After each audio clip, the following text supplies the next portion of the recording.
Muy buenos días. Son las 9 en punto de la mañana de este miércoles 19 de junio del año 2024. Y en este momento a las 9 en punto de la mañana, usted está sintonizando En Conexión por Éxito 107.1 FM, la emisora del sur de Miami, Territorio Éxitos.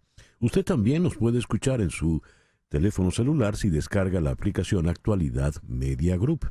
Esa aplicación usted la puede descargar de manera gratuita.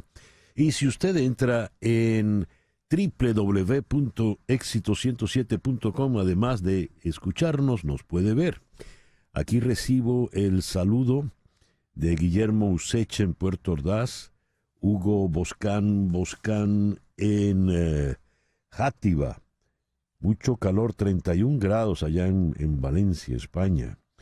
Javier Miguel está en Barcelona, Alfredo y Marianela están en Toronto, Sonia Osuna en Manresa, Cataluña, Luis Rojas en Cabimas con fuerte lluvia desde anoche, Aura Gómez está en Arequipa, Perú con un frío que pela, dice ella, Henry Moreno Hernández en Atlanta, Georgia, José de Villa en Maracaibo, Douglas Isturiz en El Salvador. Continúan las lluvias y las autoridades están en alerta. Carlos Cuevas en Westchester, Pensilvania. Antonio Rodríguez, el Mike Malone, viajando con su familia hacia Texas en el camión, una aventura para mi hijo Luciano, de 8 años. A Luciano no se le va a olvidar el viaje con su papá en el camión. Doña María Alicia Cifontes, muchísimas gracias por estar usted siempre allí, tan consecuente, en Caracas. Yoya desde Toronto le manda cariños a Barbarita. Jesús González desde Valencia, Venezuela. Magali Hernández en Dublín, Irlanda. Mimoni Ani Amran en Toronto. Juan Acuña, el otro camionero, nos saluda desde Tyler, Texas. Saeda Bon en Orlando. Nancy América Pérez está en Fort Lauderdale. Carlos Sánchez en Charallave, Juan Bautista González en Caracas, Edgar Bravo en Madrid, Samantha Piñero en Puerto Vallarta, México, Arturo Rofrano en Fort Lauderdale, Gisela Guenón en Tel Aviv, Luis Duarte no saluda pero no nos dice desde dónde, Nadina Parra en Montreal con muchísimo calor, José Agudelo en Caja Seca, Estado Zulia, Luis Duarte en Boston, Jesús Aguiar en Arequipa, como habrán notado, pues están prácticamente en todas partes del planeta. Gracias por reportar la sintonía de En Conexión. En Conexión es una producción de Flor Alicia Anzola para Éxito 107.1 FM en Miami. Buenos días, Flor Alicia. Buenos días, César. Me gustaría que Laura se acercara un momento para acá. Ven, Laurita. A ver. Laura, que es nuestra productora. Laura, estamos llegando a la etapa final de En la Vida y Amores en esta temporada. ¿Cómo te sientes, Laura? Bueno, yo me siento muy contenta porque han sido unas funciones magníficas. Todo ha salido maravillosamente bien y me siento muy agradecida por poder participar en un espectáculo con tanto nivel como lo es En la Vida y Amores. Lo que no dijiste es que Laura es la productora. Es la productora del programa, pero también es la productora Laura, ven acá. Laura es la productora del programa, es la productora de la obra de teatro. ¿Trabajaste cuánto tiempo para hacer esto, Laura? Por lo menos empezamos desde marzo. Desde marzo, eso es lo que la gente no sabe. Así que si no has comprado tus entradas, acércate este fin de semana, haz la compra desde ahorita, que quedan pocos puestos. Laura Rodríguez, tú has trabajado mucho con Laura. Bueno, imagínense ustedes. Toda la vida. Laura Rodríguez fue la productora de Caína. Laura Rodríguez fue la productora de Close Up junto conmigo. Estaba comenzando como pasante en Venevisión. Bueno, en fin, Laura Rodríguez en la producción general. Buenos días, Laura. Muy buenos días a todos. En Madrid está Mariel Sofía Rodríguez en la producción informativa, ayudando a Flor Alicia. Buenos días, Mariel Sofía. Muy buenos días y feliz miércoles para todos. Jesús Carreño en edición y montaje, Carlos Prato en los controles. Buenos días, Carlos. Muy buenos días. Y ante el micrófono, quien tiene el gusto de hablarles, César Miguel Rondón. Hoy, 19 de junio, es el día de San Romualdo, Santos Gervasio y Protasio, San Deodato, Santa Quildomarca o Hildemarca, San Lamberto de Zaragoza, Beato Geriando y Santa Juliana Falconeri. En el calendario astrológico de Enrico Mariani tenemos que la luna todavía está creciendo en Escorpio, pero a partir del mediodía, a las 12:32, la luna entrará creciente en Sagitario. Si la luna de Escorpio es una luna densa, pesada, oscura, la de Sagitario es todo lo contrario, es una luna liviana, luminosa, es luna de paz, de cordialidad, es luna de alegría, luna de felicidad, es la luna para buscar la verdad. Un sol y dos lunas, pues, por el día de hoy. Luna creciente en Escorpio a partir de las 12:32 del mediodía, creciente en Sagitario y sol en Géminis este miércoles 19 de junio del año 2023. Hoy es en junio, hoy es el Juneteenth, una mezcla de las palabras June, junio, y 19th, 19. El Juneteenth conmemora el día en que los negros esclavizados en Galveston, Texas, supieron que eran libres 2 años y medio después de la aprobación de la proclamación de la emancipación. Al final de la Guerra Civil, los negros esclavizados de Texas aún no habían obtenido la libertad. Al comienzo de la Guerra Civil, en 1861, la mayor parte de la Unión había abolido la esclavitud. Vermont se convirtió en la primera colonia en emancipar a los esclavos negros en 1777. Pensilvania, Connecticut, Rhode Island, Nueva York y Nueva Jersey introdujeron la abolición gradual entre 1780 y 1804, lo que condujo a la emancipación total en 1865. La esclavitud fue abolida en los territorios federales en 1862 y Abraham Lincoln emitió la proclamación de emancipación el 1 de enero de 1863. Al final de la guerra, las 250,000 personas esclavizadas de Texas permanecían fuera del alcance de la proclamación. Y el 19 de junio de 1865, el mayor general de la Unión, Gordon Granker, ordenó la aplicación final de la proclamación de emancipación en Galveston. Poco después, su orden general número 3 circuló en los periódicos y de boca en boca entre los esclavos liberados en todo Texas.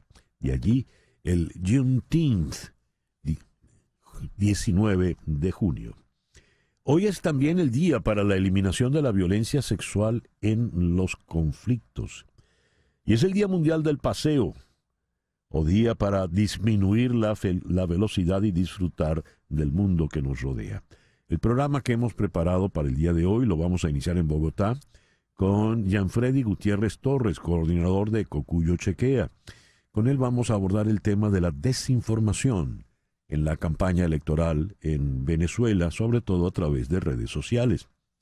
En Washington vamos a conversar con Elizabeth Vaquera. Ella es profesora en la Universidad George Washington y con ella vamos a tocar el tema de cientos de miles de inmigrantes indocumentados casados con ciudadanos estadounidenses durante una década o más, que ahora son protegidos por el presidente Biden en virtud del programa que anunció en el día de ayer. ¿Cuál es el verdadero alcance de esto? Después iremos a Córdoba, no la sevillana, no la andaluza, sino la Córdoba argentina, para conversar con la analista Milagros Fayani. La canciller argentina Diana Mondino proclamó en Naciones Unidas que las Malvinas son y serán argentinas. ¿Qué alcance tiene esta declaración y qué impacto, qué implicaciones conlleva?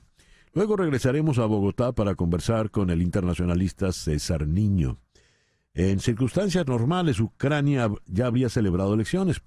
Esto a propósito de la denuncia que hicieron ayer acá, que Zelensky no era un presidente legítimo. Es que no se han hecho elecciones porque están en guerra. Punto. Pero en todo caso vamos a abordar la situación de la guerra con César Niño. Luego iremos a Sao Paulo, en Brasil, para conversar con Pablo Manso. Lula dijo que está dispuesto a postularse a la reelección en Brasil para evitar que vuelva al poder un fascista. Conversaremos al respecto y luego en Caracas estaremos con Coquito Santoro, María Cristina Santoro, para hablar de la Copa América y las posibilidades de la Vinotinto en el Grupo B. Va a debutar contra Ecuador. Y el foro en el día de hoy se lo vamos a dedicar a la fobia social. ¿Qué es esa fobia social? Vamos a contar con la psicóloga clínica Manuelita Pérez Méndez en Buenos Aires y con la psicóloga María Fernanda Acosta Sánchez en Guayaquil. Ese es el programa que te hemos preparado para hoy, miércoles 19 de junio. El 19 de junio de 1325, Tenoch, el último Cuayaotani de los Mexica, descubre un águila sobre un nopal en el Valle de México y siguiendo los dictámenes de la profecía, allí se establecieron y allí está la ciudad. Y esa águila devorando a la serpiente sobre un nopal, pues sigue estando en el escudo de México. El 19 de junio de 1623 nació Blaise Pascal, matemático, físico, teólogo católico, filósofo y escritor francés, inventor de la pascalina en 1642, la primera calculadora mecánica que funcionaba a base de ruedas y engranajes. El 19 de junio de 1846, en Hoboken, Nueva Jersey, se realiza el primer juego de béisbol en la historia, entre los Knickerbockers de Nueva York y los 9 de Nueva York, ganando los 9 23-1. En la calle principal de Hoboken, al final de la calle principal, están las marcas de donde quedaban las bases de ese primer juego de béisbol. El 19 de junio de 1920 se promulga la primera ley de hidrocarburos de Venezuela, mandando Juan Vicente Gómez. El 19 de junio de 1936, Federico García Lorca presenta La casa de Bernarda Alba. Hoy está cumpliendo 77 años Salman Rushdie, sobreviviente al atentado, un ojo menos, inmovilidad en la mano izquierda, pero vivo. Su libro Cuchillo, que son las memorias del atentado, es un libro altamente recomendable. El 19 de junio de 1961, Kuwait se independiza del Reino Unido. El 19 de junio del 2014, hace 10 años, Felipe VI es proclamado como rey de España. Y el 19 de junio del 2022, en Colombia, se celebra la segunda vuelta de las elecciones, en las que Gustavo Petro es electo presidente para el periodo 2022-2026. Y hoy está cumpliendo 80 años Chico Buarque de Holanda. A pesar de usted, mañana será otro día. Lo compuso Chico Buarque en tiempos de la dictadura y pues ese es un tema antidictatorial. A pesar de usted, mañana será otro día. Usted que inventó la tristeza, tenga el favor de desinventarla. El gran Chico Buarque, cumpliendo hoy 80 años. Y hoy está cumpliendo 71 años Larry Dunn. Larry Dunn, el tecladista de Earth, Wind and Fire. Y el 19 de junio de 1964 se grabó este tema que pronto sería todo un exitazo. Martha Reeves and the Vandellas y Dancing in the Streets. El editorial con César Miguel Rondón. Leo la noticia. El presidente de la Asamblea Nacional de Venezuela, el oficialista Jorge Rodríguez, dijo ayer que el chavismo va a revolcar a la oposición en las presidenciales del 28 de julio, en las que el actual jefe de Estado, Nicolás Maduro, buscará su segunda reelección. Durante un debate en el legislativo sobre el despojo ilegal de Citgo por parte del gobierno norteamericano, el también jefe del comando de campaña de Nicolás Maduro dijo que los opositores merecen ser derrotados en los venideros comicios por delincuentes, por ladrones y por apátridas. Si Citgo siguiera en manos de Venezuela, la hubiéramos defendido. Si nos hubieran permitido ir a los tribunales, allí hubiéramos estado esgrimiendo la razón de la verdad y del derecho.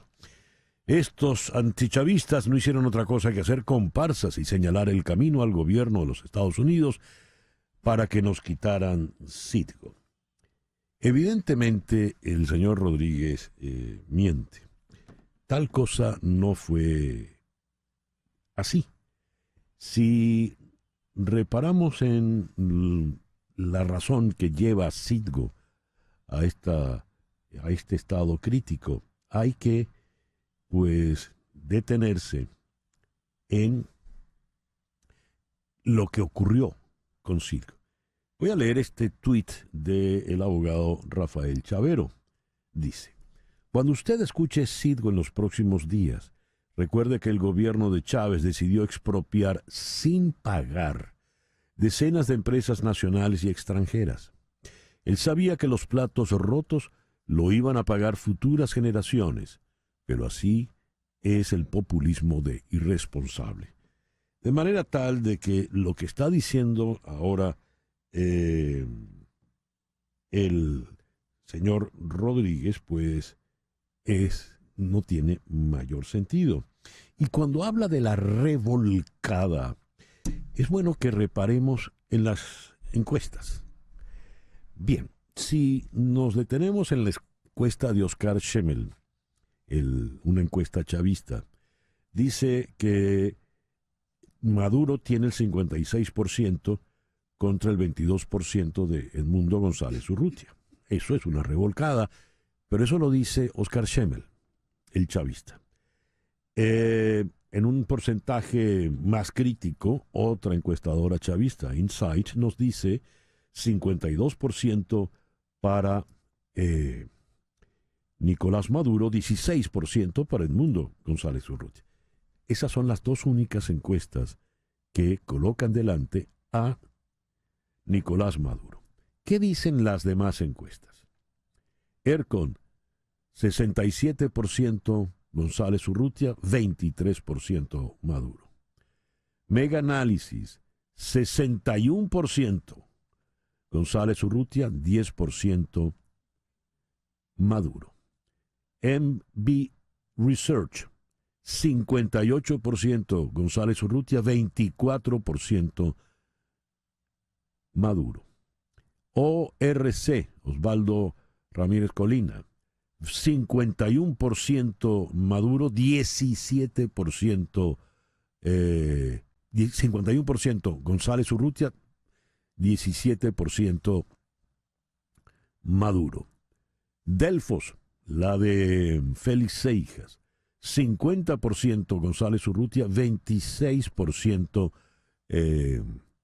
Maduro. Datincorp, la de Seguías, 50% González Urrutia, 18% Maduro.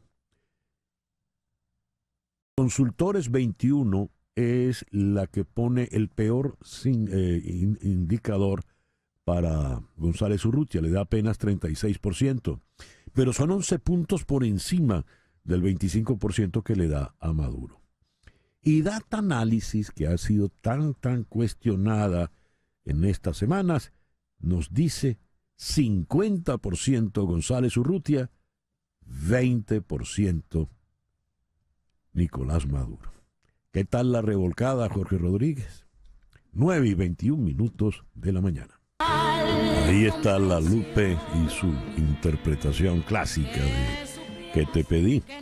Ahora, la que hace Lena Burke en La vida y amores, wow. La gente, el público se estremece realmente cuando ella suelta el ¿Qué te pedí? Lena Burke, Rafael Pollo Brito en La vida y amores. Este fin de semana cerramos esta exitosa temporada en el Colony Theater. Entradas en miaminewdrama.org o en las taquillas del teatro. En La vida hay amores, de un servidor, César Miguel Rondón. Y a las 9:24 vamos con las noticias más importantes de este miércoles 19 de junio.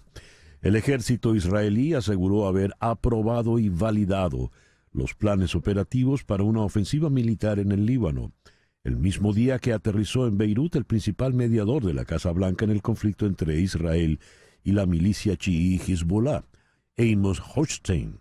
Los planes, de los que no trascendieron más detalles, fueron aprobados por el comandante en jefe del Comando Norte, Ori Gordon, y el jefe de la Dirección de Operaciones, Oded Basiuk, quienes, según el comunicado, llevaron a cabo una evaluación conjunta de la frontera norte. El asesor estadounidense Amos Hochstein viajó a Beirut después de reunirse ayer con Benjamín Netanyahu, el ministro de Defensa Yoav Galán y los líderes de la oposición, y aseguró que la situación es seria, pero que el gobierno del presidente Biden quiere evitar una escalada mayor hacia una guerra. La Casa Blanca canceló una reunión de alto nivel entre Estados Unidos e Israel sobre Irán, que estaba programada para mañana jueves, después de que Benjamín Netanyahu publicara un video ayer martes afirmando que Estados Unidos estaba reteniendo ayuda militar. Hablando en inglés, Netanyahu declaró en el video que era inconcebible que en los últimos meses la administración haya estado reteniendo armas y municiones a Israel. En público, la Casa Blanca expresó su desconcierto. La secretaria de prensa Karine Jean-Pierre señaló que desde el comienzo de la guerra solo se ha detenido un envío de armas, mientras que miles de millones de dólares en armas han circulado sin obstáculos. Realmente no sabemos de qué está hablando Netanyahu, dijo la señora Jean-Pierre. Los principales asesores del presidente Biden se enfurecieron por el video, un mensaje que el enviado estadounidense Amos Hochstein entregó personalmente a Netanyahu en una reunión horas después de la publicación del video, según fuentes tanto israelíes como estadounidenses. Por ello, la Casa Blanca decidió dar un paso más y cancelar la reunión de mañana jueves. Corea del Norte y Rusia firmaron hoy miércoles un acuerdo integral de asociación estratégica que incluye una cláusula de asistencia mutua en caso de agresión, según dijo el presidente ruso Vladimir Putin tras su cumbre con el líder norcoreano Kim Jong-un. El documento firmado entre ambos mandatarios contempla la asistencia en caso de que uno de los dos países resulte agredido. Esto dijo Putin en declaraciones recogidas por la agencia rusa TASS. El consejero delegado de Boeing, Dave Calhoun, ante un comité en el Senado en Washington que investiga a Boeing, se disculpó ante los familiares de los vuelos Lion Air y Ethiopian Airlines, accidentados en 2018 y 2019 respectivamente, y en los que murieron un total de 346 personas por fallos de diseño en los modelos 737 MAX y que desencadenaron una crisis que ha cuestionado el control de calidad de la multinacional. Los accidentes de los vuelos Lion Air 610 y Ethiopian Airlines 302, ambos con Boeing 737 MAX 8, abrieron un periodo turbulento para la empresa estadounidense, con numerosas investigaciones, cuestionamientos e incidentes de seguridad que llegan hasta el día de hoy. A preguntas de los senadores, Calhoun aseguró que Boeing ha despedido a empleados que han presionado o acosado a compañeros que han hecho pública información comprometida sobre la empresa. Uno de estos informantes, John Barnett, fue hallado muerto en marzo de este año de un disparo en la cabeza dentro de su vehículo en el aparcamiento de un hotel. Luego se determinó que la causa de la muerte era el suicidio. Barnett había denunciado que estaba siendo acosado por miembros de Boeing. La Comisión Interamericana de Derechos Humanos demandó a Venezuela permitir el voto para las elecciones presidenciales del 28 de julio a todos sus connacionales en el exterior, sin importar su estatus migratorio. En un comunicado, la CIDH expresa preocupación por los impedimentos que enfrentan las personas venezolanas que residen en el exterior para inscribirse en el registro electoral en razón de su estatus migratorio. Estos obstáculos violan los derechos políticos, afectan la integridad de la elección presidencial del 28 de julio y corroboran que el poder electoral en Venezuela carece de independencia. La comisión recordó que las leyes venezolanas permiten a las personas mayores de 18 años sufragar si no tienen inhabilitación. Sin embargo, los consulados pidieron a la población venezolana una visa o tarjeta de residencia legal, algo que no contempla la legislación. Al menos 550 peregrinos de diferentes nacionalidades han muerto a lo largo de esta semana durante los ritos de peregrinación ritual anual o Hajj a la ciudad de La Meca, en Arabia Saudí, por causas relacionadas con las altas temperaturas. El Centro Nacional de Meteorología Saudí osciló entre los 45 y los casi 52 grados Celsius en las horas de mayor calor, entre las 11 y las 16 horas.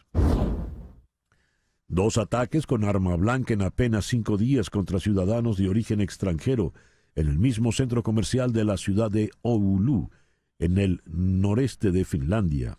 Ambos, por presuntos motivos racistas, han causado la conmoción y el rechazo de las autoridades del país nórdico. La policía finlandesa informó hoy, miércoles, de la detención de un adolescente menor de edad sospechoso de apuñalar anoche a un hombre de origen extranjero a la salida de un centro comercial, el mismo en el que un individuo de extrema derecha acuchilló a un niño de 12 años el pasado jueves. Estados Unidos suspendió las importaciones de aguacate y mango de México por motivos de seguridad, poniendo en riesgo una industria valorada en más de $2,000 millones. La decisión se tomó poco después de que 2 inspectores del Departamento de Agricultura fueran atacados y detenidos brevemente por pandillas. La suspensión podría provocar escasez de la fruta en Estados Unidos, que importa casi el 90% de sus aguacates de México. Las pandillas han apuntado a la industria del aguacate en los últimos años para expandir sus actividades más allá del narcotráfico, en medio de un enfoque menos combativo de las autoridades mexicanas conocido como abrazos, no balazos. La nadadora estadounidense Regan Smith estableció un nuevo récord del mundo en los 100 metros espalda al imponerse hoy en la final de las pruebas de selección olímpica de Estados Unidos con un tiempo de 57.13 segundos. Y Willie Mays, uno de los grandes en la historia del béisbol, se nos fue ayer a los 93 años. Willie Mays ganó 2 veces el premio al jugador más valioso, a pesar de perder 2 temporadas en su mejor momento mientras servía durante la Guerra de Corea. Elogiado por su liderazgo tanto dentro como fuera del campo, fue, por ejemplo, el primer jugador negro en ser nombrado capitán de un equipo de grandes ligas. Mays capturó el ardor de los fanáticos del béisbol en un momento en que la segregación seguía sin límites en el sur natal, según reseña The New York Times. Willie Mays no fue solo un atleta singular, dijo Barack Obama en X, también fue una inspiración para toda una generación. Y a las 9:33 de la mañana vamos con nuestra primera entrevista del día de hoy. Vamos a Bogotá, donde está Gianfredi Gutiérrez Torres, coordinador de Cocuyo Chequea. Gianfredi, muy buenos días. Muchísimas gracias por atendernos en esta mañana. Buenos días, César Miguel, con muchísimo gusto. A ver, si algo ha estado presente en esta curiosa campaña electoral ha sido la desinformación. Y habida cuenta que los medios en esta campaña pues están prácticamente silenciados, toda esta desinformación se da vía redes sociales. ¿Qué han investigado ustedes? ¿Qué han comprobado, Gianfredi? Pues durante el último año y medio, César, nos hemos encontrado con que hay distintos pilares para encontrar, digamos, o distribuir desinformación. Lo usual hasta hace unos años es que tú reconocías que en el canal del Estado o en algunos medios oficialistas había propaganda o desinformación. Pero ahora hemos encontrado que hay distintas estrategias para distribuirla. Una bastante conocida son los conocidos tuiteros de la patria. Gente que recibía pago a través del sistema Patria para retuitear o publicar durante largas jornadas de trabajo contenido que era enviado por el Ministerio de Comunicación e Información. Pero recientemente hemos encontrado lo que hemos calificado como la fábrica de desinformación, que son falsos noticieros en Instagram, que con nombres, digamos, algo así como Venezuela Alerta 24 o Información Ahora, primicias no sé qué, mezclan memes, humor, entretenimiento, roban contenido verdadero y cada cierto tiempo lanzan desinformación. Es decir, existe una especie de lavado de cara, pseudo noticieros y otras estrategias que han usado para que no sea tan obvio, no sea tan fácil para las audiencias reconocer la desinformación. Danos unos ejemplos, por favor, Gianfredi, de esos casos de desinformación. Bueno, hace unos no quisiera, digamos, acusar a nadie, pero puede ser estos nuevos...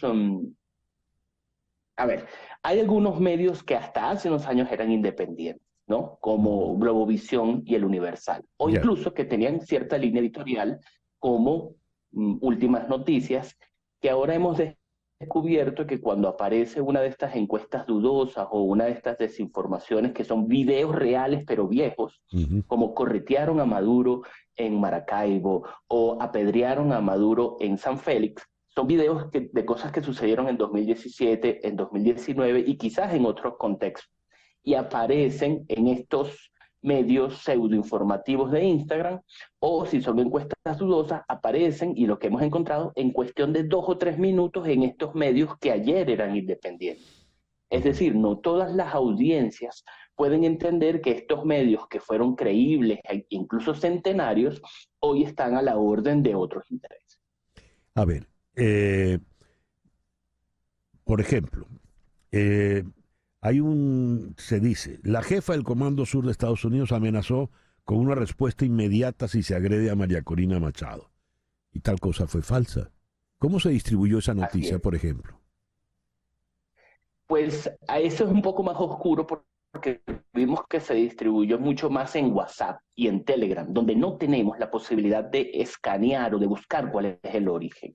Lo único que podemos encontrar es cuando es muy distribuido. Sin embargo, también lo encontramos en pseudonoticieros y usuarios en Instagram. Instagram se ha convertido también en el gran disparador de desinformación.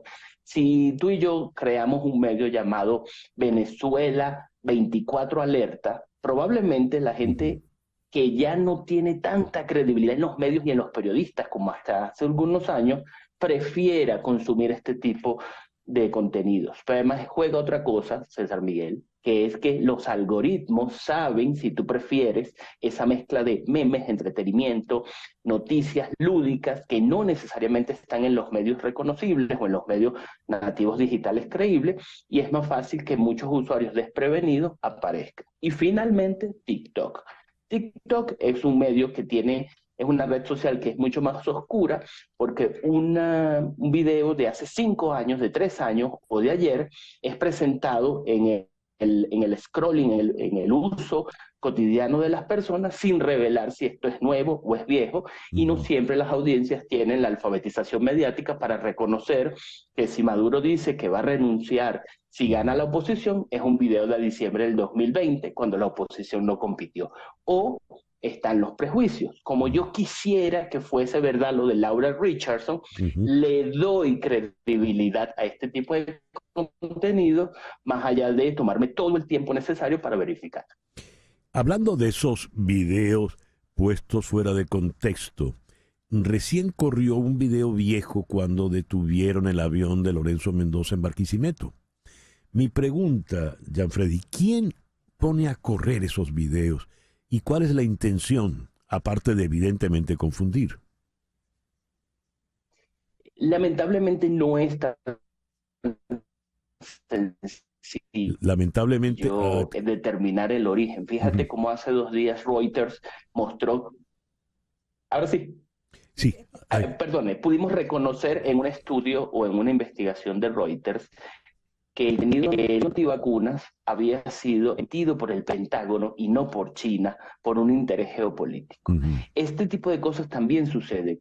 No necesariamente, César, te podemos decir que este contenido que favorece o desfavorece a alguno de los bandos necesariamente está emitido por el otro. Entonces, hay una mezcla, ¿no? Hay una mezcla. Pero como la intención última, y lo acabas de decir, es de confundir, de hacer que la gente pierda la credibilidad.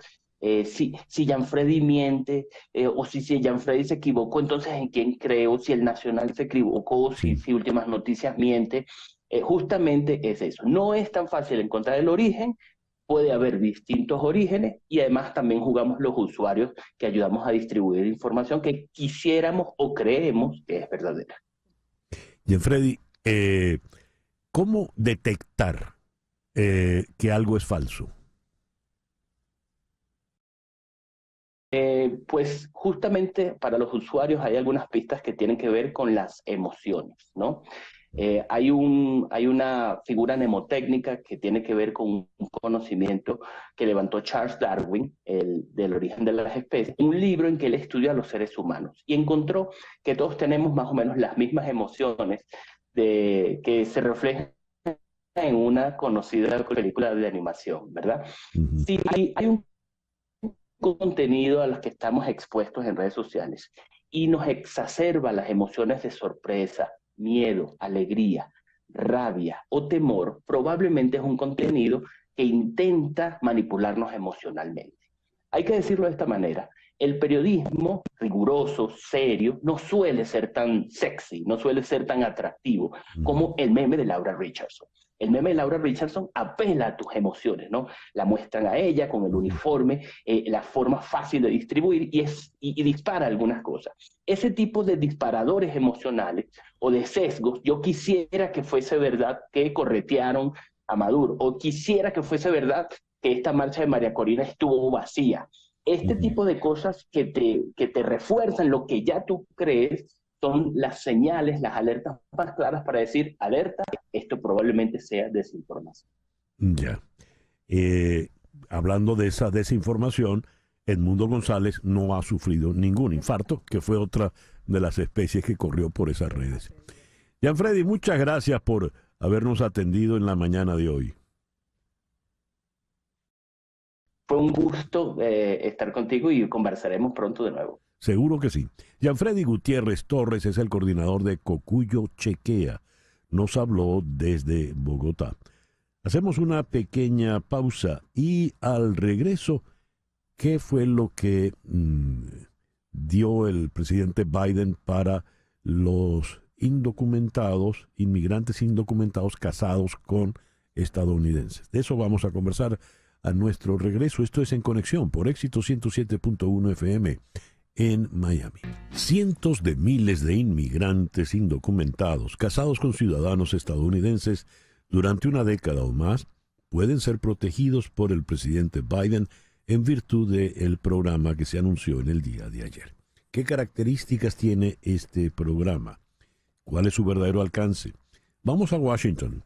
Allí está la profesora Elizabeth Vaquera de la Escuela de Políticas Públicas de la Universidad George Washington, en D.C.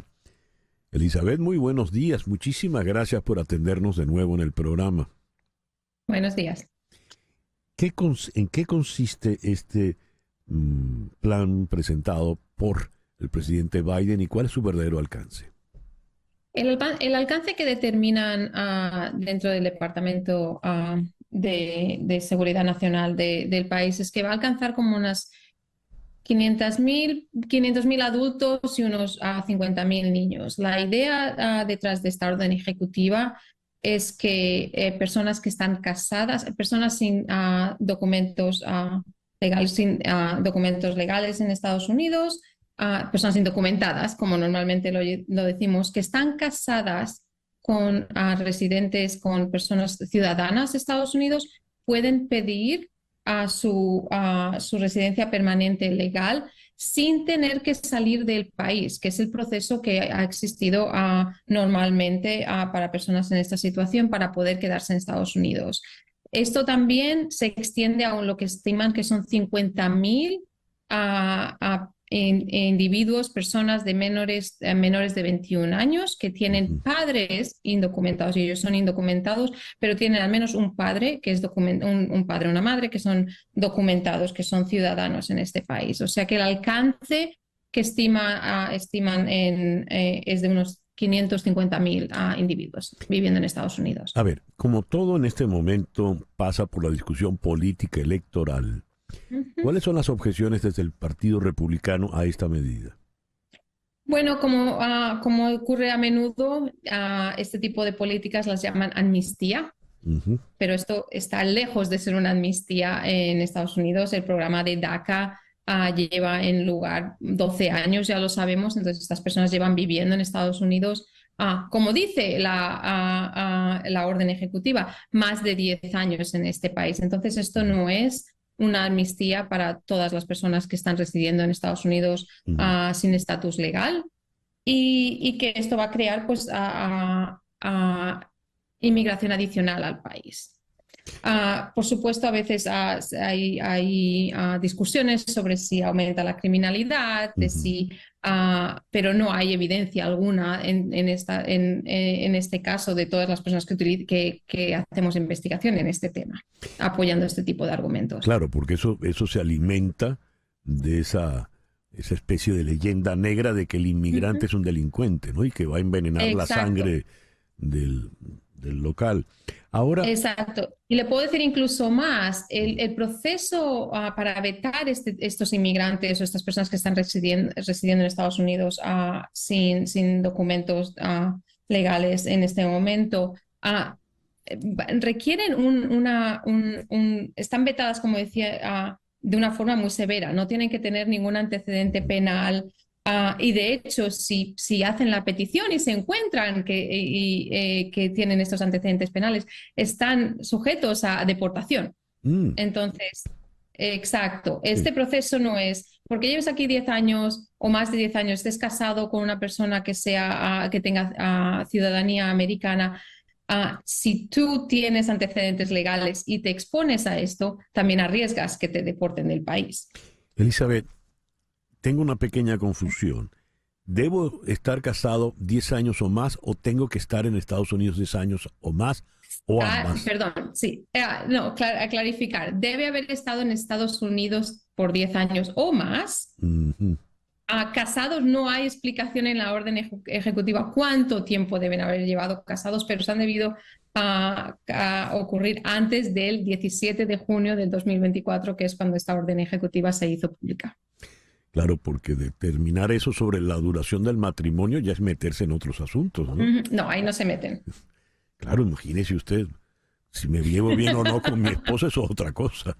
A ver, y lo fundamental, el mes de noviembre sale electo Donald Trump y se juramenta en enero. ¿Puede revertir todo esto?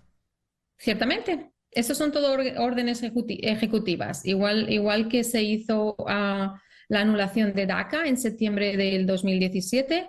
Lo mismo puede ocurrir con este tipo de orden ejecutiva. Como todo, tiene que pasar por las cortes y no se puede hacer sin determinación y sin causa, pero ciertamente, y ese es el problema que estamos lidiando con todas las órdenes ejecutivas que el presidente está haciendo y el secretario del Departamento de Seguridad Nacional están pasando.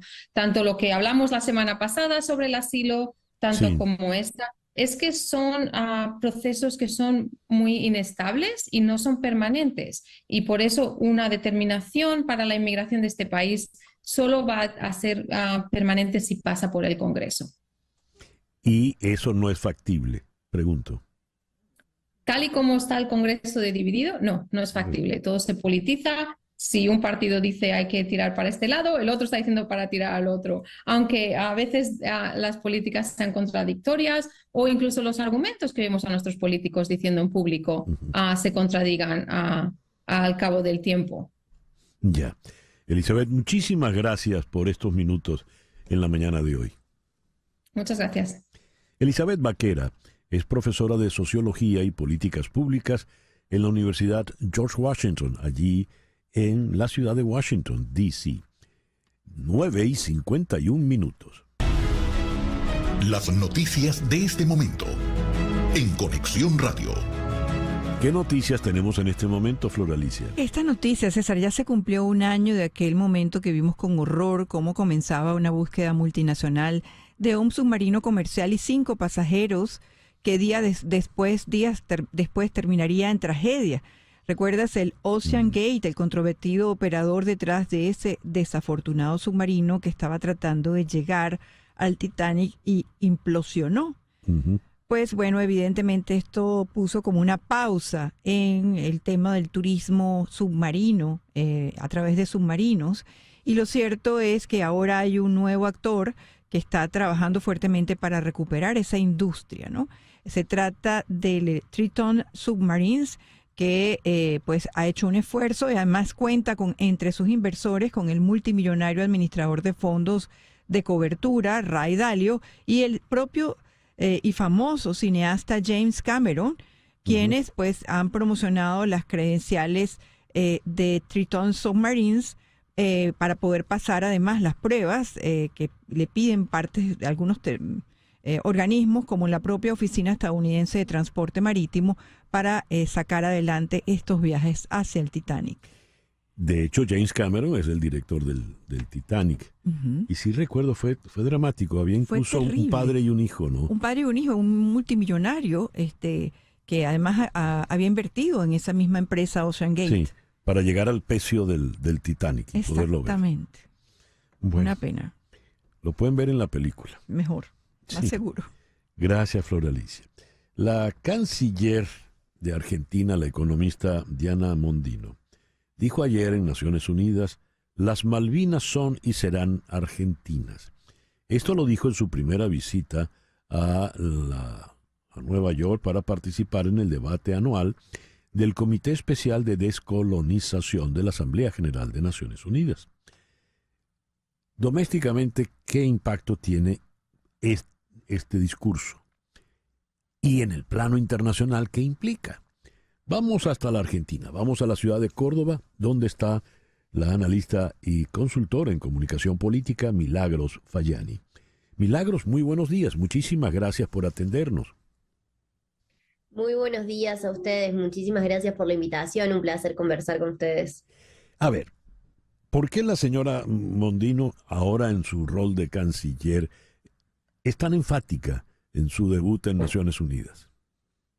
Sin dudas, este es un tema importante. En la cultura argentina, el reclamo por Malvinas es uno de los puntos en los que más fácil nos ponemos de acuerdo. Digo, nos gusta el fútbol y nos alegramos cuando ganamos el Mundial y las Malvinas son argentinas. Entonces, en términos de opinión pública, es un punto muy importante que tiene que ver con el orgullo nacional, muy importante para los argentinos, y es necesario el énfasis en este tema por parte de la canciller, porque muchas veces, o por algunas acciones del presidente Javier Milei, parecía que su postura respecto de Malvinas no estaba claro. Por ejemplo, había posteado en su momento una foto de Margaret Thatcher, primera ministra de Reino Unido, que estuvo durante la Guerra de Malvinas en el 82. Entonces, imagínense en el imaginario argentino cómo el idolatrar a una figura como Thatcher, que en medidas económicas coincide con Milei, tiene consecuencias también en la posición sobre Malvinas que para nosotros es tan importante, ¿no? Ya. ¿Y esto sería como enmendar ese error? Yo creo que tiene que ver, en primer lugar, con enmendar ese error, segundo lugar, con marcar una política de Estado de Argentina respecto a Malvinas y marcar lo que se conoce como la equiesencia, evitar la equiesencia, es decir, si un Estado no reclama y no continúa su reclamo en el tiempo, en el derecho internacional, eso habilita a que otro Estado pueda mantener o pueda decir, entonces, ustedes no reclamaron, partimos de que nosotros somos quienes están en este territorio. Entonces, es necesario y es parte de uno de los pocos puntos en los cuales la política exterior argentina se mantiene clara. Ustedes quizás lo ven desde afuera, pero nuestra política exterior es muy variante. Fíjense, entre el regionalismo que veíamos en el gobierno de Alberto Fernández, el anterior presidente, y la política de alineamiento de Estados Unidos que vemos ahora en Javier Milei, hay grandes diferencias, y estas diferencias se han dado a lo largo del tiempo, y sin embargo Malvinas es uno de los puntos que se sostienen, ¿no? Ya, muy bien. Queda perfectamente claro, tal como lo has descrito, Milagros, que ganamos el Mundial de Fútbol y las Malvinas son argentinas. Allí todos los argentinos están de acuerdo. Y se enmienda el error comunicacional que se planteó antes. Esto a efectos domésticos. Pero ya en el plano internacional, fue dicho en Naciones Unidas y estamos hablando ya de un conflicto internacional. Fue una guerra entre Inglaterra y la Argentina. ¿Qué impacto, qué trascendencia real puede tener esto? Porque pareciera que internacionalmente las Malvinas seguirán siendo de Falkland Island. Sí, lamentablemente eso es así. Argentina ha reclamado una y otra vez sobre el derecho de soberanía sobre Malvinas. Sin embargo, las declaraciones tienen poco efectos en términos de cambios reales. Se han avanzado en distintos momentos con más negociaciones y de hecho el cambio en la política exterior ha sido momentos de mayor confrontación con Reino Unido y momentos de mayor negociación. En este momento, el presidente diría que por su buena relación con Occidente podría generar mejores relaciones y mejores negociaciones para llegar a un acuerdo.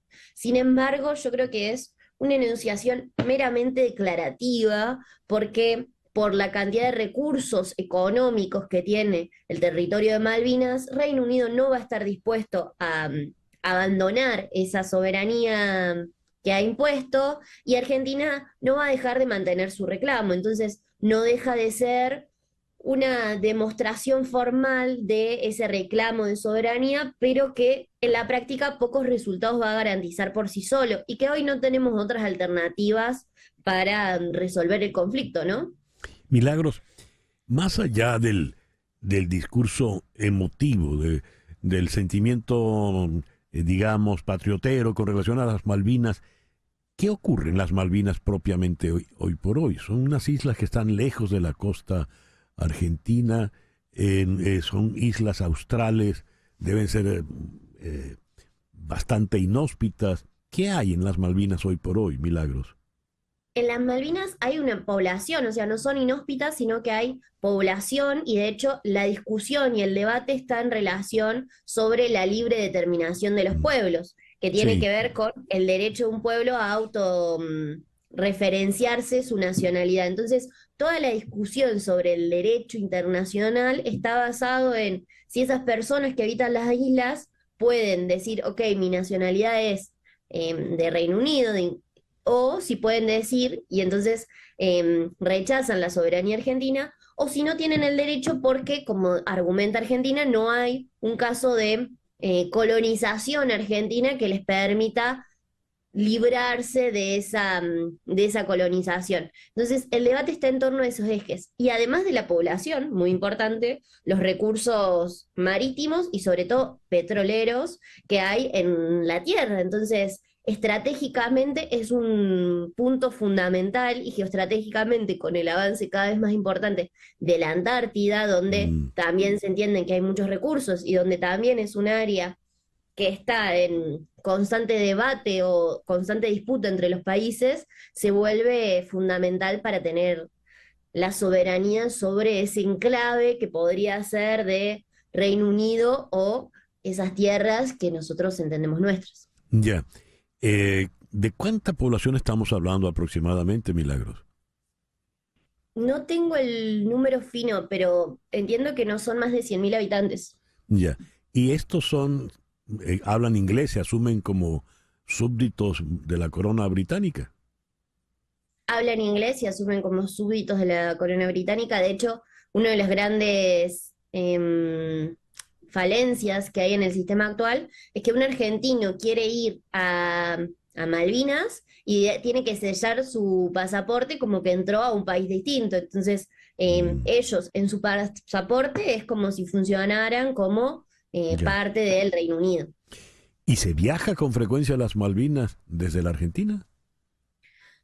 No con tanta frecuencia, sin embargo, en un momento hubo una política de generar conexión entre Malvinas y Argentinas, donde lo que se hizo es instalar un vuelo entre Malvinas y Buenos Aires para también generar más conexión cultural y para que esa tierra, que además por su lejanía no tenía conexión con el resto del mundo, pudiera hacer una parada por Argentina y avanzar en ese sentido. Ya. Fue una política en su momento y por eso también fue muy importante. Milagros, muchísimas gracias por atendernos en el programa de hoy. Por lo que veo, va a ser más fácil ganar otro mundial o por lo pronto la Copa América, ¿no?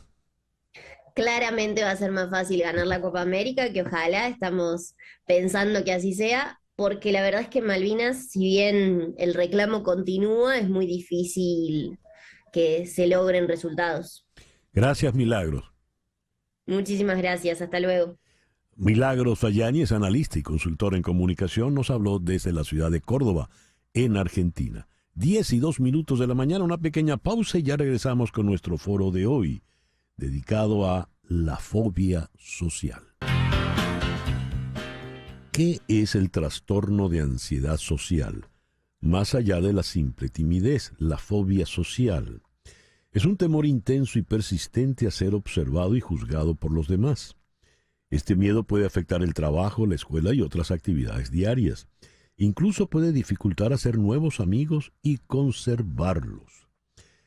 Este es un tipo frecuente de trastorno de ansiedad, la ansiedad social. Una persona con trastorno de ansiedad social siente síntomas de ansiedad o temor en situaciones en las que otros pueden estar analizándolos, evaluándolos o juzgándolos, como por ejemplo hablar en público, conocer gente nueva, salir con alguien en una cita, asistir a una entrevista de trabajo, responder una pregunta en clase o tener que hablar con un cajero o en una tienda, hacer cosas rutinarias como comer o beber frente a otras personas o usar un baño público. También le pueden causar ansiedad o temor debido a la preocupación de ser humillado, juzgado o rechazado. Caramba, una persona así no querrá salir de la casa. Vamos a abordar este tema regresamos a la Argentina. Ahora vamos no a Córdoba, sino a Buenos Aires, donde está la psicóloga clínica Manuelita Pérez Méndez. Manuelita, muy buenos días. Gracias por acompañarnos de nuevo. Gracias por la invitación. Muy buenos días. Encantada de estar acá. Y en la ciudad de Guayaquil está la también psicóloga y psicoterapeuta María Fernanda Acosta Sánchez. María Fernanda, muy buenos días. Gracias por estar con nosotros. Buenos días. Gracias a ti, César Miguel, por la invitación. Manuelita, vamos a comenzar contigo. ¿Qué es esta fobia social? ¿Es algo tan extremo como lo que acabo de leer? Sí, efectivamente se caracteriza como un trastorno de ansiedad porque es un miedo desproporcionado a situaciones sociales donde la persona siente que puede ser humillada o avergonzada y le causa muchas limitaciones en todos los niveles de la vida. ¿Pero por qué siente que la van a humillar o avergonzar? Hay varias ideas sobre esto. Hay una creencia, una infravaloración de las propias capacidades y recursos. La persona siente que no tiene habilidades sociales para responder ante esas situaciones y es muy hipersensible a la crítica, ¿okay? Le cuesta mucho pensar que puede hacerle frente a las situaciones y le da demasiado valor a lo que los demás puedan pensar de él. ¿Y por qué se da esta situación, este tipo de trastorno, María Fernanda? Sí, bueno, sabemos hasta ahora que hay algunos elementos genéticos que podrían explicarlo, porque se ha notado que padres que tienen este tipo de trastorno de ansiedad social, de alguna manera sus hijos también lo pueden presentar, ¿no? En un porcentaje alrededor del 10%. Sin embargo, esta no es la única razón, la única causa. Sabemos que hay algunos factores que son de riesgo para desarrollar este tipo de trastorno, como por ejemplo haber vivido en la infancia o en la adolescencia, que es una edad tan sensible, la exposición a la crítica, incluso al maltrato, a una dinámica familiar violenta. Entonces esto no es una causa que se relacione directamente, pero sí que es un factor de riesgo. Además, César Miguel, hay que considerar que en los últimos años los chicos, los niños, adolescentes han crecido un poco más aislados del contacto social.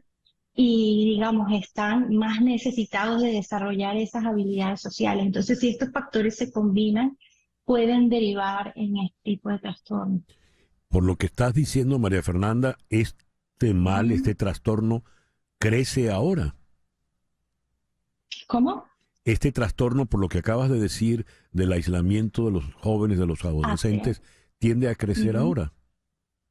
Claro, es algo que, digamos, pone a la población en esas edades, en la adultez joven incluso, en más riesgo de desarrollarlo, porque el roce social ha estado más limitado por el tema de la pandemia y por incluso también las formas recreativas, el tema de los videojuegos, etcétera, ¿no? Que te exponen menos a situaciones sociales.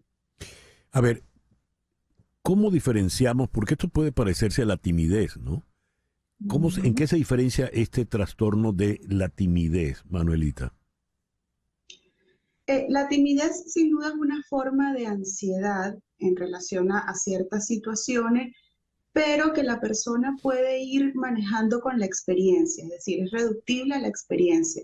En la medida que va pasando, la persona puede ir entendiendo que tiene ciertos recursos o capacidades para hacerle frente.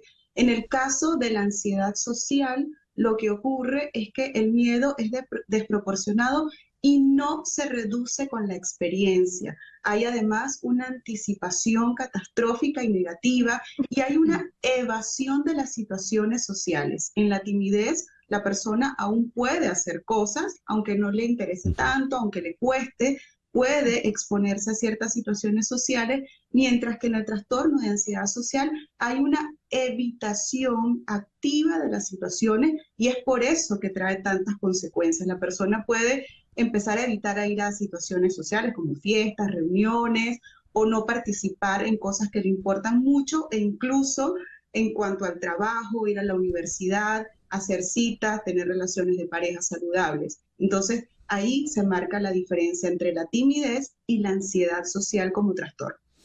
Todos tenemos... Sí, continúa, por favor.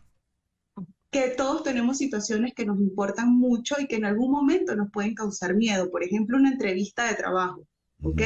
Pero es algo transitorio, que pasa y que con cierta preparación la persona le puede hacer frente. Mientras que en la ansiedad social esto es muy difícil, realmente causa una gran incapacidad y limitación en la persona. Manuelita mencionó la relación de pareja. ¿Cómo es la relación de pareja de una persona con este trastorno, María Fernanda?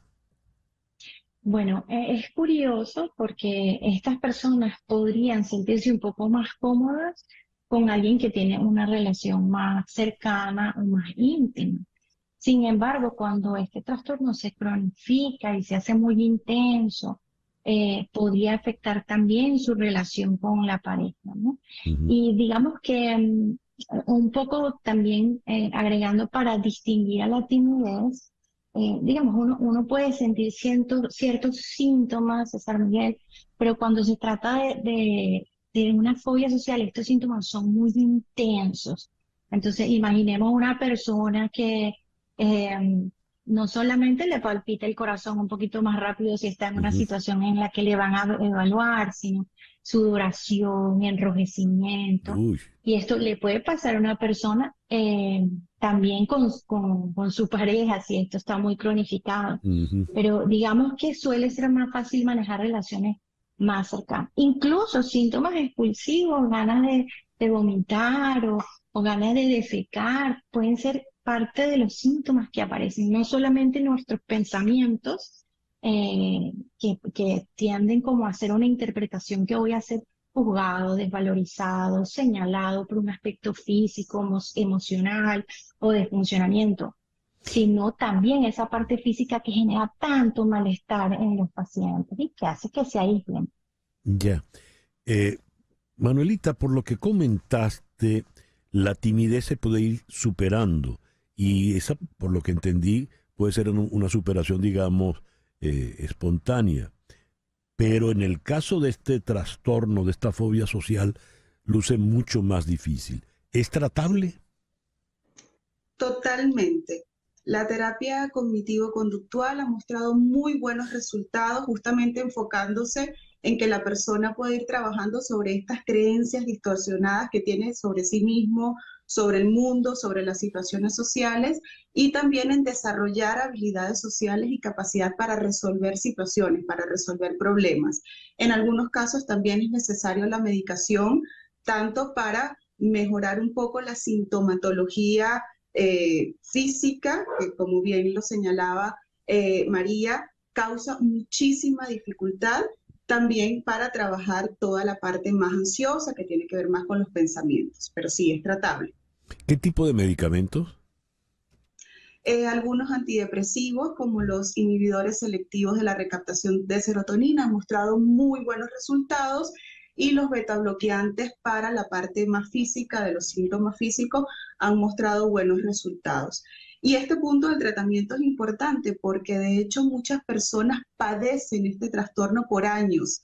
Algunos estudios dicen que incluso pasan hasta 15 años hasta que la persona puede pedir ayuda, puede reconocer que algo le está limitando y afectando. Entonces, por eso es tan importante poder visibilizar este trastorno y que la persona pueda pedir ayuda y su entorno lo entienda también, porque hay mucho juicio alrededor de esto.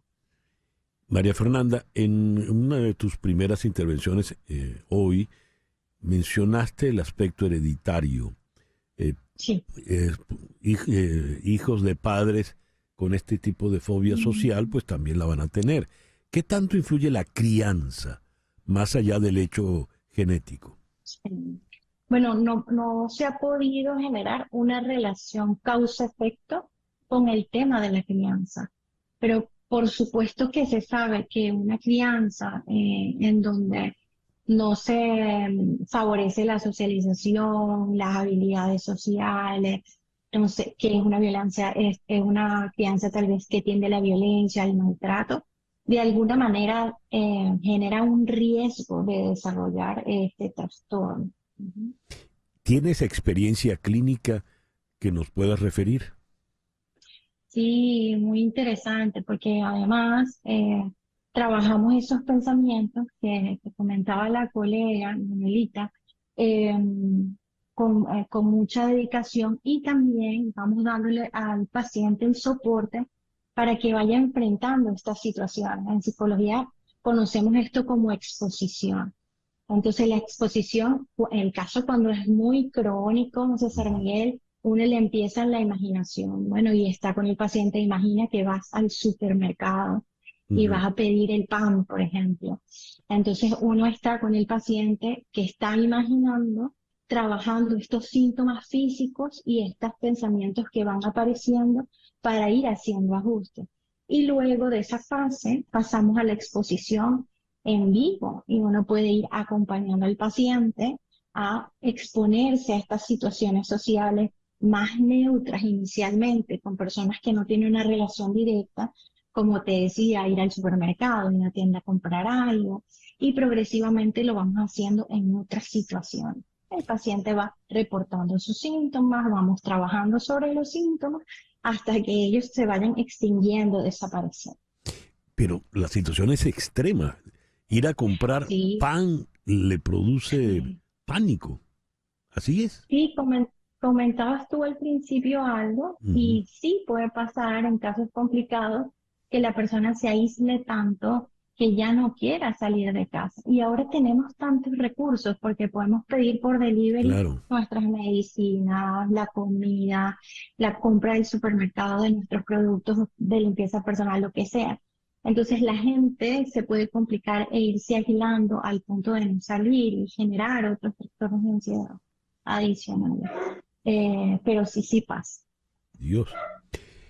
Bien, el tiempo se nos ha venido encima y hay que buscar algún tipo de conclusión. Entonces te voy a dejar la palabra de cierre a ti, Manuelita, por favor. Bueno, mi palabra de cierre sería que entendamos cuando algo nos está limitando. Hay muchas formas de evadir. Algunas son más claras, no puedo hacerlo, y otras son encubiertas. Eso es aburrido, estoy cansado, no voy a hacer la compra. Entonces, hacer una revisión sobre lo que nos está limitando es muy importante para poder pedir ayuda. Y los que estamos alrededor, si vemos a alguien que le está costando mucho, que empieza a alejarse de situaciones sociales o a no poder hacer cosas que le importan porque no puede que estemos allí, que escuchemos, que validemos lo que le pasa y que le brindemos la mano, que demos apoyo, que tengamos empatía. Decía hace rato que había mucho juicio porque por lo general impulsamos, te va a dar miedo eso, ¿cómo va a ser? Tú sí puedes, ¿no? Y nos cuesta comprender lo difícil que es para esa persona. Entonces, empatía, respeto y acompañamiento sería para mí lo más importante de rescatar acá. Oyendo a María Fernanda que dice, ahora se puede pedir todo en el delivery, ¿verdad? Y te lo llevan. El otro día me ocurrió algo curioso y quizá tenga que ver con esto que hemos conversado. Hice un pedido y me advierten, mire, va a llegarle un pedido, y veo que pasan los minutos y no llega nadie, no tocan la puerta. Abro la puerta y veo que ahí está el muchacho, ¿no? Con las bolsas. ¿Y usted tiene rato aquí? Sí. ¿Y por qué no tocó la puerta? Es que no me gusta molestar. No.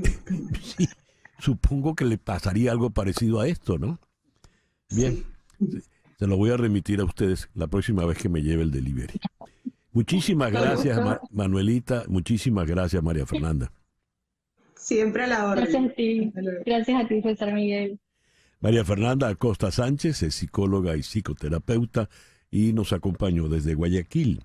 Y Manuelita Pérez Méndez, también psicóloga clínica, nos acompañó desde Buenos Aires.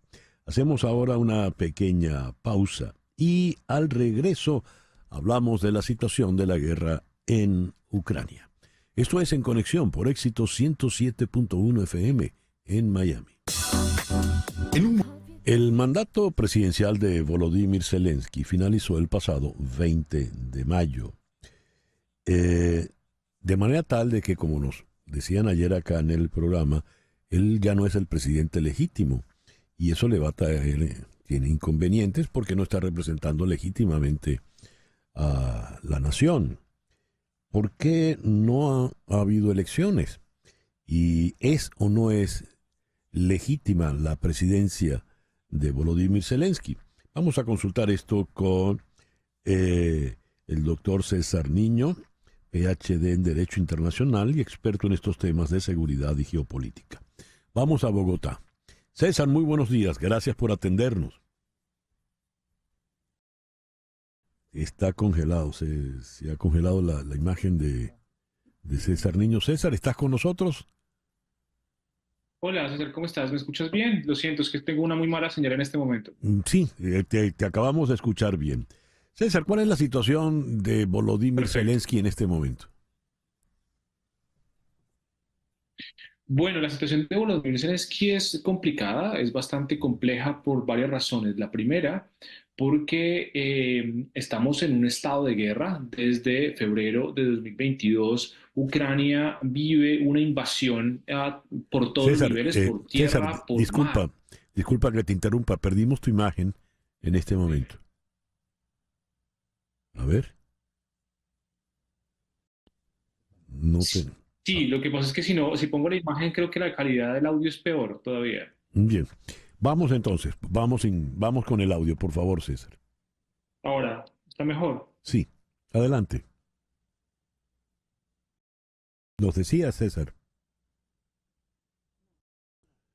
Se nos congeló. ¿Tenemos problemas? Señal Sí. en Bogotá, hemos visto que ha fallado durante toda la mañana los invitados que hemos tenido en la ciudad. No sé qué está pasando con Bogotá, Bien. pero vamos a intentar llamarlo por teléfono porque como no podemos contar con una buena imagen y al mismo tiempo audio, Ajá, pues ahí entonces tenemos a César otra vez. tenemos a César, pero se corta la señal como Bueno, puedes pero notar. César, ¿me escuchas? Yo te escucho bien. Bien, continúa entonces, César. ¿Cuál es la situación de Volodymyr Zelensky? Bueno, la situación es compleja precisamente porque estamos en un momento de guerra, de invasión, y por supuesto se cumplen ya más de 2 años en los que la invasión está en curso. La situación en estos términos sobre las elecciones de Volodymyr Zelensky, digamos que se manifiestan o más bien se justifican a partir de que estamos en ley marcial. Ucrania tiene ley marcial. Es que el presidente Volodymyr Zelensky ha cancelado las elecciones. Ahora bien, es cierto que canceló Vamos a quitar la imagen, César, de manera tal de poderte a oír. los ucranianos si en efecto están dispuestos. Hola. Vamos a sacar la señal de audio por el teléfono. Vamos a hacer esa maniobra. Repetimos la pregunta completa desde el principio, porque no. Bien, César, ¿estás con nosotros? A ver. Sí, perfecto, los escucho muy bien. Muy bien, continúa entonces, por favor, César. Decías Bueno, discúlpeme las fallas técnicas. No te preocupes. Bueno, el asunto es el siguiente. Sí, en efecto, lo que está ocurriendo en este momento en Ucrania obedece, por supuesto, a una configuración de guerra, y de una guerra global y una guerra que efectivamente irradia más allá de la región europea. Estamos a 2 años y medio de lo que ha sucedido en la invasión de febrero de 2022, y eso supone un cambio inclusive en la lógica electoral ucraniana. El periodo César, creo que mejor olvidamos la imagen. Hace algunos días y medio de la guerra se ha invocado una ley marcial. ¿Me escuchas? Sí, te escucho. Vamos a prescindir de la imagen de manera tal de tenerlo más liviano. Flor, no es la imagen. La señal telefónica también está fallando. Ah, bien. Entonces, César, no sé. Te escucho. Perfecto. Continúa, por favor, César. Entonces, no tenemos buena. No, perdona, César, no tenemos buena. Dile que lo vamos a llamar No tenemos buena señal en este momento. ¿Qué vamos a hacer? Dime, Floralicia. Sí, bueno, vamos a llamarlo por teléfono, no por WhatsApp, sino por su teléfono. Ah, no sabía. Ajá, pero... Bueno. Y que salga del Zoom, porque lo vamos a llamar es por teléfono. Bien. Disculpen ustedes, queridos oyentes, y que nos están viendo, pues el mayúsculo inconveniente que estamos teniendo. Vamos a dar una noticia en este momento, por favor. Las noticias de este momento en Conexión Radio. ¿Qué noticia tenemos, Floralicia? Bueno, quería que escucháramos, Carlos, ponle atención un momento, quería que escucháramos la canción que va a acompañar en esta Copa América a la Vinotinto. Se trata de Sangre Vinotinto, del cantautor venezolano Jonathan Molly. Fue lanzada hace días junto con Alex Otra Nota, una canción que ha sido seleccionada como el himno oficial de la Selección Nacional de Fútbol de Venezuela para la Copa América 2024, que comienza este jueves aquí en los Estados Unidos. A ver. Laten juntos ya, sin miedo toma mi mano, la Vinotinto ha llegado. Sube el estadio completo, con la mano para el cielo. Ay, qué noche tan preciosa, esto no es solo un juego, mi bandera en el cielo, Venezuela es otra cosa. Pues sí, César, esto expresó Molly en un comunicado. La música y el fútbol siempre han sido mis pasiones, y verlas unirse de esta manera es verdaderamente un sueño hecho realidad. Esta es la canción que los va a acompañar durante esta temporada, donde pues daremos lo mejor de nosotros con la selección Vinotinto. Se llama Sangre Vinotinto. Sube un poquito más.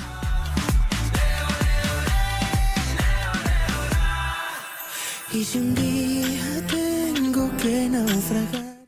Bien, ahora sí, regresamos a Bogotá entonces con César Niño. César, estás de nuevo con nosotros. Qué bueno, me alegra mucho. Espero que se mantenga bien la señal. Sí, señor. Decía entonces que las circunstancias electorales hoy en Ucrania obedecen a una ley marcial. Y esta ley marcial, por supuesto, genera que haya toda una suerte de complejidades a propósito de que se cancelen las elecciones presidenciales de Volodymyr Zelensky, y eso genere, sin duda alguna, unas tensiones electorales y ruptura de la democracia ucraniana.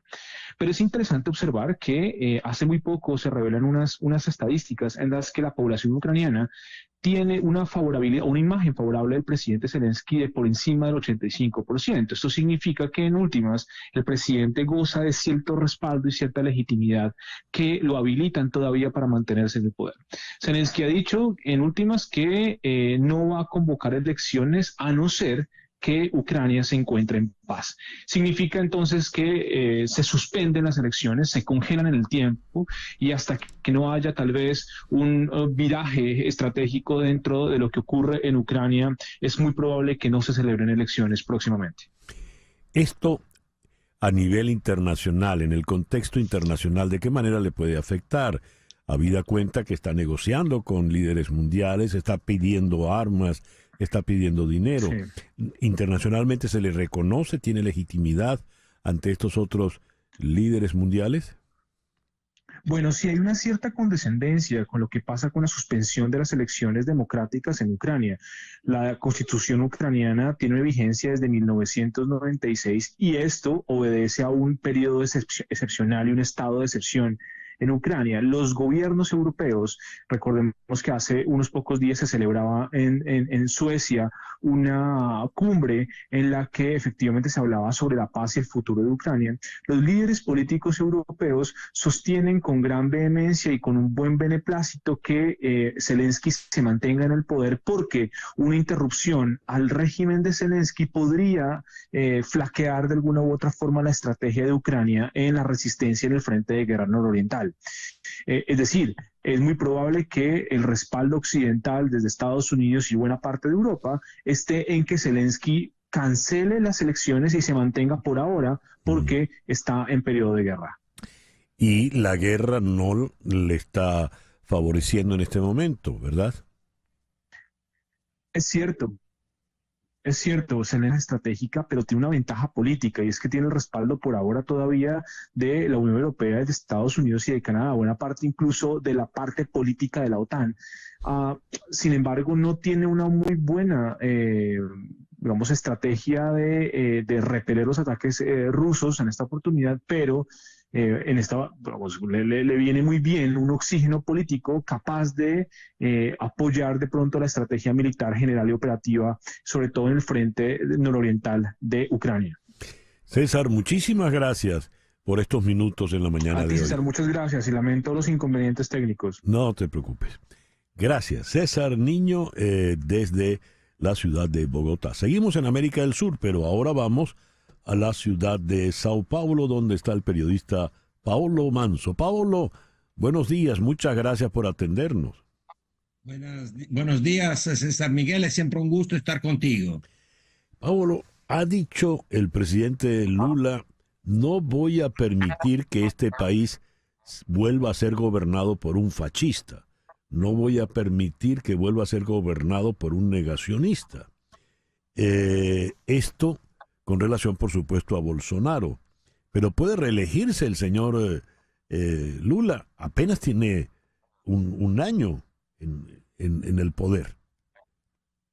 Sí, un año y medio, o sea, sí. Un año, 5 meses de 19 días, porque aquí en Brasil hay esa magnífica tradición que los presidentes toman el poder el 1 de enero. Así que casi nadie de los jefes extranjeros participan porque, claro, el 1 de enero es una fecha bastante difícil. Y los que participan muchas veces no están lúcidos, digamos así, por causa del 31 de diciembre, por supuesto. Que lo hicieron a propósito eso, pero fuera de las bromas, es posible, sí, todo es posible en Brasil, todo lo sabemos ya. Lula estuvo preso, era preso hasta el 2019 y después ahora hace 2 años casi fue ganador de una presidencial contra Bolsonaro. Ayer Lula volvió sobre el tema.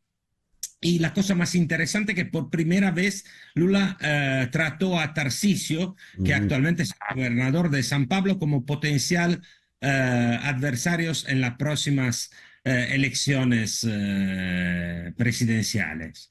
Así que, y bueno, agregó siempre ayer en una entrevista que dio mucho a discutir porque atacó con mucha dureza el presidente del Banco Central de Brasil, Campos Neto, Roberto Campos Neto, pero ayer, hablando de Tarcisio, admitió participar a las presidenciales dentro de 2 años y medio para entrar el 2020, sería 2026 las elecciones y entrar en 2027, el 1 de enero, para derrotar a los que él llamó de trogloditas. De esta vez, hablando de Tarcisio, usó el término trogloditas.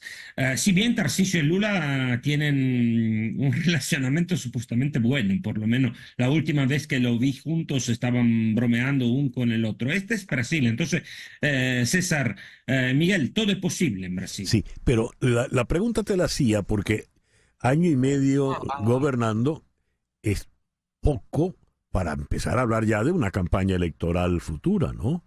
No se está adelantando. Sí, lo que pasa es que Lula tiene muchísimos problemas, sobre todo económicos, si bien no lo quiere admitir, pero el tema aquí que es económico, hoy lo demuestra por enésimo día la subida muy fuerte tanto del dólar como el euro está llegando casi a 6, el dólar casi a 5,50, estamos en los peores momentos de cambio, no del euro, pero del dólar desde el 2020, cuando había Bolsonaro que había la pandemia, etcétera. Además hay un déficit muy grande y bueno, ellos ahora en julio van a cambiar el sistema, ese es muy preocupante, del cálculo de las estadísticas del IPSE. El IPSE sería el INDEC argentino, para entendernos. Sí. ¿Tú te acuerdas lo que la Cristina Kirchner cuando The Economist después publicaba? Eso sería gravísimo. Lo que pasa que a la jefía del IPSE hay un comunista que se llama Pochman y que está alineado totalmente con esa teoría monetaria moderna, que es la teoría monetaria moderna que aparentemente Haddad, que es el ministro de la Economía, está tratando de contener, pero que Lula apoya a través de su ministra Esther Dwerck y otros ministros, el director presidente del BNDES, que es un banco público muy importante, Aloisio Mercadante, etcétera, etcétera. O sea, se creó una fricción, PT entre los que son más ortodoxos, como el mismo ministro de la Economía, Fernando Haddad, ex alcalde de San Pablo, y los heterodoxos absolutos que son a favor de un keynesianismo de la primera hora. ¿Tú te acuerdas? El primero Claro. Keynes, o sea, mucho más expansionista, sin cuidarse de la deuda, del déficit y sin cuidarse tampoco de la inflación, porque para combatir la inflación es suficiente imprimir más moneda.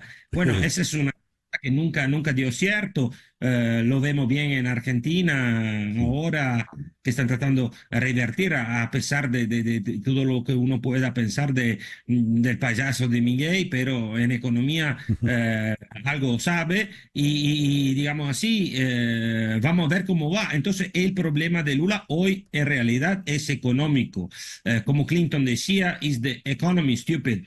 El motivo que Claudia Sheinbaum fue electa con 30%, que nadie lo preveía, presidenta de México, porque la pandemia en México fue una mana, fue porque Estados Unidos cerró y México usó la pandemia para aumentar todavía más su producción, a pesar de la situación difícil de Pemex. Entonces, lo que quiero decir que crear factoide, como hablar ya ahora de la próxima presidencial, cuando él es presidente ni desde 1 año y medio, y otras cosas que se crean, que el debate, pero que no tienen nada a ver con la realidad, que es, repito, hoy el Banco Central, porque lo atacó ayer Lula en la entrevista por radio muy fuerte a Campos Neto, porque hoy el Banco Central decide, sin bajar como quiere Lula, los tasas Selic, que sería la tasa de interés, o mantenerla al 10.5%. Vamos a ver qué pasa, pero yo lo explico con una motivación de hablar de otros que no sean estos que inciden tanto en como en la inflación como en la economía. Pablo, muchas gracias por atendernos en esta mañana. Siempre un gusto, César Miguel. Un abrazo a ti y a tu audiencia. Gracias. Paulo Manso, desde Sao Paulo. 10:42 de la mañana. Viene la Copa América. De eso hablamos al regreso. Esto es En Conexión, por Éxito 107.1 FM en Miami. Y esta noche a las 9 por TVV Network tendremos una nueva emisión de análisis semanal, esta vez conducido por Jessica Morales. Jessica conversará sobre emprendimientos y empresas de hispanos en Estados Unidos. Oportunidades y desafíos para su consolidación. Contará con la presencia de Leslie Simmons, quien fuera la presidenta de la Venezuela Chamber of Commerce, Ariel Acosta Rubio, el de Churromanía, y Mariela Briceño, directora de Ven Emprendedoras. Interesantísimo será este análisis semanal con Jessica Morales esta noche a las 9 por TVV Network. ¿Qué fue su destino? Y vamos a la Copa América. ¿Qué posibilidades tiene la Vinotinto en esta nueva edición de la Copa América a jugarse en Estados Unidos? Vamos a Caracas, donde está María Cristina Santoro. Coquito, muy buenos días. Gracias por estar con nosotros en la mañana de hoy. ¿Cómo estás, César? Para mí siempre un placer poder compartir este espacio contigo y con todos tus oyentes y televidentes también. Muy bien. ¿Qué posibilidades, cuáles son las posibilidades para la Vinotinto en esta nueva Copa América? Mira, obviamente es una pregunta que se ha repetido mucho estas últimas semanas. Sin duda todos aspiramos al menos llegar a lo que se vivió en 2011, ¿no? Quedar en ese cuadro de semifinalistas. Y si nos ponemos sentimentales, obviamente todos decimos, bueno, queremos ganar la Copa, queremos por fin dar ese pasito, un escalón arriba, pero hay que ser realistas también y no somos los únicos que estamos viviendo un buen momento en el continente. Colombia tiene un momento muy interesante con sus jugadores. Lo de Argentina no es secreto para nadie. Además, ahora sí probablemente la última Copa de Leo Messi y con ese afán que tiene ahora todo su entorno de querer regalarle, ¿no? estos torneos, sus compañeros. Brasil, por mucho que la han criticado, por mucho que se habla que ya no es el juego bonito, también al final siempre favorita. Uruguay, que viene con un recambio ya desde hace algunos años, con nombres como, obviamente, el más destacado probablemente Fede Valverde, que siendo un jovencito ya ha ganado un par de Champions con el Real Madrid. Entonces, creo que tenemos que hacer, cuando hacemos un análisis de qué podemos esperar de la Vinotinto, tenemos que ser un poquito realistas. Sí creo que tenemos las herramientas para llegar al menos a semifinales, sin duda alguna, no solo por el talento que hay, sino que se está viviendo algo que teníamos mucho tiempo que no veíamos. Cuando Richard Páez, y tú lo debes recordar bien, más allá del talento era lo que se logró en esa unión de jugadores, en cómo manejaban cada uno de los partidos, la unión que había entre ellos. Después vino César, que ya contaba con una estructura más importante dentro de lo que era la formación del futbolista en el país, pero también tuvo mucho que ver eso. El discurso de César, de hacerlos entender que no éramos menos que nadie, de creer en ellos mismos. Y por eso, a partir de allí empezamos a ver un hecho mucho más grande de jugadores venezolanos al extranjero. Y después hubo ese declive, probablemente en gran parte por parte de este discurso, y llega Bocha Batista con un discurso muy, muy potente en cuanto a eso, en hacerle entender al jugador venezolano que no es menos que nadie. Tal vez nosotros, es cierto, estamos un escalón por debajo en cuanto al continente, porque acá el fútbol se profesionalizó realmente mucho más tarde que en otros países, porque acá era un deporte de las colonias. Cuando nos vamos a hace 30, 40 años, ¿cuáles eran los equipos? Estaba el Galicia, estaba el Deportivo Italia, ¿sabes? Siempre era el Ital Chacao, eran equipos de colonias. Entonces, nos tardamos un poquito más en ese aspecto, pero sinceramente creo que ese discurso ha calado tan, pero tan bien dentro de los jugadores que cuando, bueno, ahorita en las eliminatorias, hace algunos meses, cuando uno estaba cerca de los jugadores, sentía la misma vibra. Y yo sí creo en que en los momentos en el deporte, tú puedes tener mucho talento, pero si no hay un entendimiento entre todos esos jugadores, al final las individualidades en los deportes grupales no terminan resultando. Y ahorita tenemos una unión, y lo vemos en los videos, lo vemos en las redes sociales, se terminaron todas esas discordias que hubo hace un par de años. Vemos cómo un Salomón Rondón y un Tomás Rincón están entendiendo su papel, no solo dentro de la cancha, sino también fuera de ella, siendo capitanes realmente con todos estos jóvenes. Entonces yo creo que pensar en que podemos llegar a las semifinales, ojalá nos den la sorpresa, ¿no? Y lleguemos a la final. Pero pensar en semifinales creo que es lo que podemos esperar de nuestra selección. Ellos van a arrancar el sábado contra Ecuador. Ese es el primer juego. Correcto. Y después, ¿cuáles son los que siguen? México en Los Ángeles, porque el primero es en San José, igual en California, pero en San José. Después México en Los Ángeles y cerramos con Jamaica en Austin, Texas. Muy bien. Esos juegos serán en el resto de la semana. Sí, Venezuela juega 22, 26 y 30. Ya. Bueno, vamos a ver qué tal nos va contra Ecuador y después las expectativas contra México y Jamaica, que ha podido ser un grupo mucho más difícil, ¿no? Más complejo. Mira, yo lo veo bastante parejo el grupo. Ecuador sabemos que está viviendo también un gran momento, pero siempre ha sido, desde que empezó esa nivelación de Venezuela y Ecuador, siempre ha sido como ese rival directo, ¿no? Al que queremos vencer. México, mi preocupación, más allá de que, bueno, tienen muy buen talento, obviamente, y sabemos lo que México puede hacer, es la sede. O sea, sin duda vamos a ser visitantes en Los Ángeles contra México. Eso no tiene discusión. Que es una plaza mexicana, ¿no? Sí, yo recuerdo en 2011, en todos estos juegos amistosos de preparación de cara a lo que iba a ser la Copa América, hubo un amistoso en San Diego, California, frente a México, y yo creo que la única venezolana que estaba allí era yo. Obviamente la diáspora ha crecido, es una realidad, pero es imposible nivelarse a lo de México. Los Ángeles es la ciudad con más mexicanos en el mundo, por supuesto, es Ciudad de México. La segunda ciudad de México es Guadalajara, pero la segunda ciudad con más mexicanos no es Guadalajara, es Los Ángeles. Por eso, o sea, hemos estado allí y lo sabemos, pero bueno, ojalá que todo salga bien. Al final todos queremos gritar esos goles vino tinto porque son un bálsamo para todos. Sí. Coquito, muchas gracias por atendernos en la mañana de hoy. No, un placer como siempre, César. Un abrazo fuerte de acá hasta Miami. Gracias.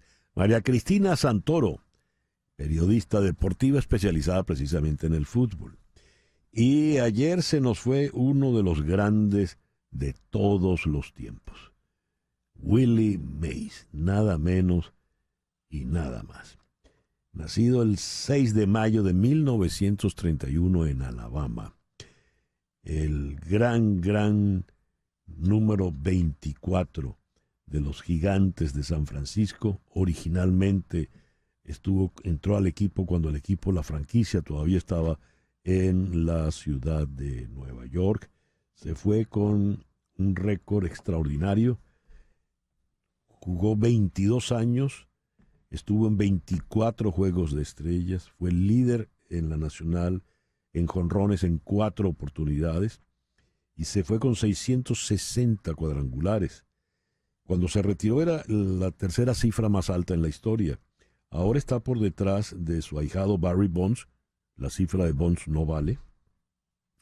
Por debajo de Hank Aaron, de Baby Ruth, de Alex Rodríguez, que también está cuestionada esa cifra, y de el dominicano Albert Pujols. 3,283 hits, el número 12 en la historia, 1,903 carreras impulsadas. Pero más allá de todo esto, su espectacularidad jugando. El famoso out en el center field del Polo Ground cuando fue corriendo de espaldas en tiempos donde no había colchonetas para frenar la carrera, de frente, sin parar, y la atrapó de espaldas, prácticamente casi sin voltearse.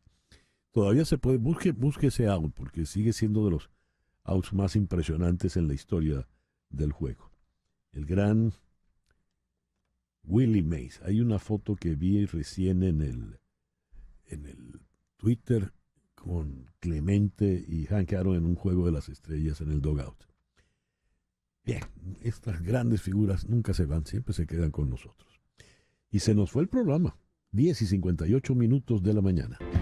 Y con ese blues de Dylan nos vamos por el día de hoy. En Conexión fue una producción de Floralicia Anzola para Éxito 107.1 FM, con Laura Rodríguez en la producción general, María Sofía Rodríguez en la producción informativa, Jesús Carreño en la edición y montaje, Carlos Prato en los controles, y ante el micrófono, quien tuvo el gusto de hablarles, César Miguel Rondón.